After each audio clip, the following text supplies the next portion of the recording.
সময়টা ছিল ১৯৩২ সাল। ইরাকের প্রাচীন নগরী মাদায়েন, যা বর্তমানে সালমান পার্ক নামে পরিচিত। দজলা নদীর তীরে অবস্থিত এই জনপদটি হাজার হাজার বছরের ইতিহাস আর অসংখ্য ঘটনার সাক্ষী। কিন্তু সেই বছর এই ভূমিতে এমন এক ঘটনা ঘটেছিল যা শুধু ইরাক নয়, সারা বিশ্বের মানুষকে স্তম্ভিত করে দিয়েছিল। এক অলৌকিক নিদর্শন যা ইসলামের সত্যতা এবং শহীদদের মর্যাদাকে নতুন করে প্রমাণ করেছিল। ১৩০০ বছরেরও বেশ কিছু সময় ধরে মাটির নিচে থাকা দুটি দেহাবশেষ, যা অক্ষত অবস্থায় আবিষ্কৃত হয়েছিল এক স্বপ্নের ইশারায়।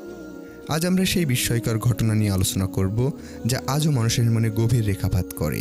১৩০০ বছরেরও বেশি সময় ধরে মাটির নিচে থাকার পর কোনো মানুষের দেহ কি অক্ষত থাকতে পারে? যখন প্রকৃতি তার নিয়ম ভেঙে বিস্ময় প্রকাশ করে, তখন কি তা নিছকই কাকতালীয়, নাকি কোনো গভীর বার্তার ইঙ্গিত দেয়? ১৯৩২ সালের এক ঘটনা যা কেবল ইরাক নয়, সারা বিশ্বকে স্তম্ভিত করে দিয়েছিল। এক স্বপ্নের ইশারায় উন্মোচিত হয়েছিল এমন এক সত্য যা বিজ্ঞানকে চ্যালেঞ্জ করে। যদি এই ভিডিওটি আপনার ভালো লেগে থাকে তবে লাইক করুন, বন্ধুদের সাথে শেয়ার করুন এবং আমাদের চ্যানেলটি সাবস্ক্রাইব করে পাশে থাকুন। এই অলৌকিক ঘটনার কেন্দ্রে ছিলেন ইসলামের দুই মহান সাহাবী, হজরত হুযায়ফা ইবনুল ইয়ামান রাদিয়াল্লাহু তাআলা আনহু এবং হজরত জাবির ইবনে আবদুল্লাহ আনসারী রাদিয়াল্লাহু তাআলা আনহু। হজরত হুযায়ফা ইবনুল ইয়ামান রাদিয়াল্লাহু তাআলা আনহু ছিলেন রাসূল সাল্লাল্লাহু আলাইহি ওয়াসাল্লামের একজন বিশ্বস্ত সাহাবী এবং সাহিবুস সির বা গোপন তথ্যরক্ষক হিসেবে পরিচিত। মুনাফিকদের সম্পর্কে রাসূল সাল্লাল্লাহু আলাইহি ওয়াসাল্লাম তাকে বিশেষ জ্ঞান দিয়েছিলেন। ইসলামের প্রথম দিক থেকেই তিনি মদিনার ইসলাম গ্রহণ করেন এবং বদর, উহুদ বিভিন্ন গুরুত্বপূর্ণ যুদ্ধে অংশগ্রহণ করেন। তার জ্ঞান, প্রজ্ঞা এবং তাকওয়া তাকে সাহাবীদের মধ্যে এক বিশেষ স্থান দিয়েছিল। হজরত জাবির ইবনে আবদুল্লাহ আনসারী রাদিয়াল্লাহু তাআলা ছিলেন মদিনার আনসার সাহাবীদের মধ্যে অন্যতম। মাত্র ৭ বছর বয়সে তিনি আকবার দ্বিতীয় বায়াতে অংশগ্রহণ করেন। তিনি রাসূল সাল্লাল্লাহু আলাইহি ওয়াসাল্লামের সাথে ১৯টি যুদ্ধে অংশ নিয়েছিলেন এবং ৭টি হাদিস বর্ণনা করেছেন। তার পিতা আব্দুল্লাহ ইবনে আমর ইবনে হারাম উহুদের যুদ্ধে শহীদ হয়েছিলেন। হজরত জাবির রাদিয়াল্লাহু তাআলা ছিলেন একজন জ্ঞান পিপাসু এবং ইবাদত গুজর সাহাবী। এই দুই মহান সাহাবীকে ইরাকের মাদায়েনের কাছে দাজলা নদীর তীরে দাফন করা হয়েছিল। শতাব্দীর পর শতাব্দী ধরে তারা সেখানেই চিরনিদ্রায় শায়িত ছিলেন। কিন্তু প্রকৃতির নিয়ম মেনে দাজলা নদীর গতিপথ পরিবর্তন হতে শুরু করে।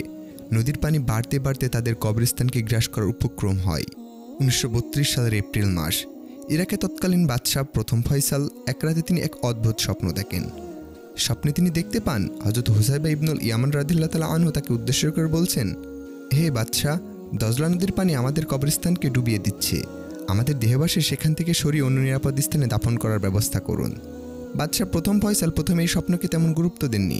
তিনি ভেবেছিলেন হয়তো এটি নিছক একটি স্বপ্ন। কিন্তু পরের রাত একই স্বপ্ন আবারও দেখেন। হযরত হুযায়ফা রাদিয়াল্লাহু তাআলা আবার তাকে একই কথা বলছেন, এবার আরও জোর দিয়ে। বাদশাহ কিছুটা বিচলিত হন, কিন্তু রাষ্ট্রীয় ব্যবস্থার কারণে তিনি তৎক্ষণাৎ কোনো পদক্ষেপ নিতে পারেননি। তৃতীয় রাতে এই স্বপ্নটি দেখেন ইরাকের তৎকালীন গ্র্যান্ড মুফতি। তিনিও স্বপ্নে হযরত হুযায়ফা রাদিয়াল্লাহু তাআলাকে দেখেন। তিনি তাকে বলেন, আমি গত ২ রাত ধরে বাদশাকে আমাদের দেহবাসের স্থানান্তরের নির্দেশ দিচ্ছি, কিন্তু তিনি কর্ণপাত করছেন না।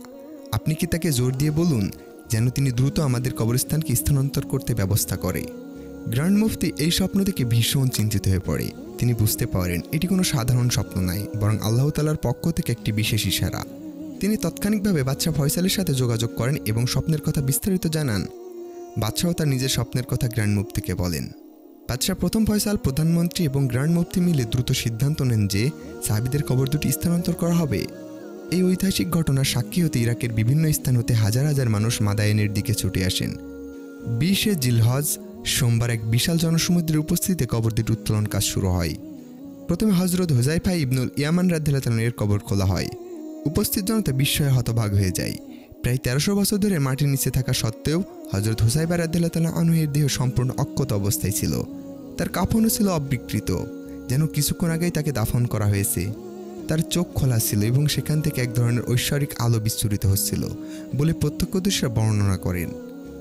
এরপর হযরত জাবির ইবনে আবদুল্লাহ আনসারী রাদিয়াল্লাহু তাআলার কবর খোলা হয়।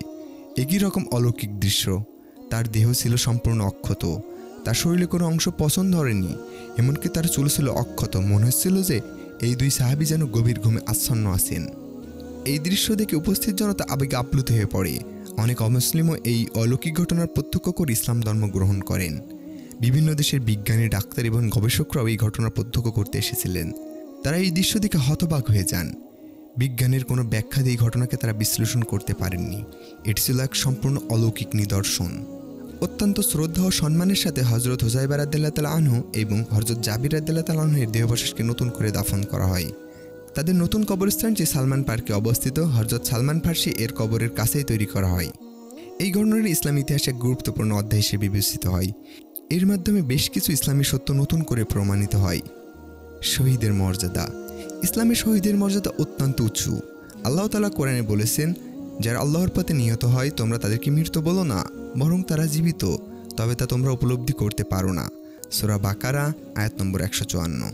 এই ঘটনাটি শহীদদের এই বিশেষ মর্যাদার একটি জীবন্ত প্রমাণ। আল্লাহর কুদরত। এটি আল্লাহ তাআলার অসীম ক্ষমতা ও কুদরতের এক উজ্জ্বল দৃষ্টান্ত।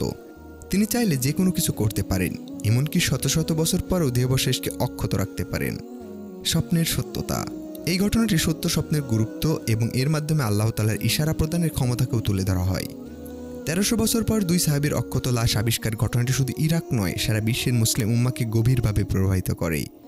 এটি মানুষের ঈমানকে আরও মজবুত করতে সাহায্য করে এবং ইসলামের সত্যতার উপর তার বিশ্বাস আরও দৃঢ় করেছিল। এই ঘটনাটি আজও আলোচনার বিষয়।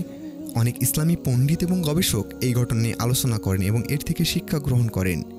এটি আমাদেরকে স্মরণ করিয়ে দেয় যে আল্লাহ তাআলা তার প্রিয় বান্দাদের বিশেষ মর্যাদা দান করেন এবং তাদের নির্দেশনাবলীকে পৃথিবীর বুকে প্রকাশ করেন। হজরত হুযায়ফা ইবনুল ইয়ামান রাদিয়াল্লাহু তাআলা আনহু এবং হজরত জাবির ইবনে আবদুল্লাহ আনসারী রাদিয়াল্লাহু তাআলা এর অক্ষত লাশ আবিষ্কারের ঘটনাটি মানবজাতির জন্য এক চিরন্তন বার্তা বহন করে। এটি প্রমাণ করে যে আল্লাহর পথে যারা নিজেদের জীবন উৎসর্গ করেন তাদের মর্যাদা কত উচ্চ। এটি আমাদের স্মরণ করিয়ে দেয় যে এই দুনিয়ার জীবন ক্ষণস্থায়ী, কিন্তু আখিরাতের জীবন অনন্ত। এই অলৌকিক নিদর্শন আমাদেরকে আল্লাহ তাআলার প্রতি আরও বেশি বিশ্বাসী হতে এবং নির্দেশিত পথে চলতে অনুপ্রাণিত করে। এই ঘটনা আমাদের স্মরণ করিয়ে দেয় পার্থিব জীবন ক্ষণস্থায়ী, কিন্তু আল্লাহর পথে যারা নিজেদেরকে উৎসর্গ করেন তাদের জন্য রয়েছে মহাপুরস্কার এবং অনন্ত জীবন। এই নিদর্শন আমাদের ঈমানকে আরও মজবুত করে এবং সঠিক পথ চলতে উৎসাহিত করে। এই অলৌকিক ঘটনা সম্পর্কে আপনার মতামত কী? কমেন্ট বক্সে আমাদের জানাতে ভুলবেন না।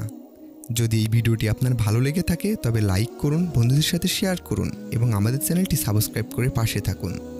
এমন আরও ঐতিহাসিক রহস্যময় ঘটনা জানতে আমাদের সাথেই থাকুন। পরবর্তী ভিডিও আসা পর্যন্ত আপনারা ভালো এবং সুস্থ থাকুন। আল্লাহ হাফেজ।